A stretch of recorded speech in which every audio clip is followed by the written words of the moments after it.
সরে যাও, এখানে আমার ছেলে আছে। কোথায় যাচ্ছেন? আপনি কি জানেন না এগুলো জম্বি? স্যার আমার ছেলে। স্যার চিন্তা করবেন না, আপনার ছেলেকে বাঁচিয়ে ফেলবো।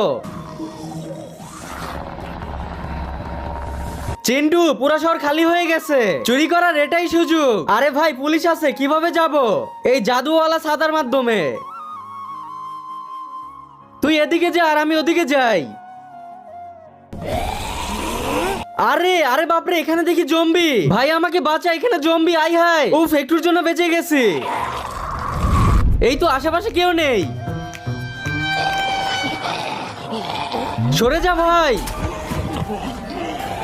ভাই তুই টাকা নিয়ে চলে যা, আমি এই জম্বিগুলোকে দেখতেছি। ভাই এখান থেকে চলে যা, আমার জন্য চিন্তা করিস না। তার আগে তুমি যদি টাকার চেয়ে মাকে বেশি ভালোবাসো তাহলে ভিডিওতে লাইক করে চ্যানেলটি সাবস্ক্রাইব করে দিও। তুমি যদি লাইক সাবস্ক্রাইব না করো তাহলে আমি বুঝে নিব তুমি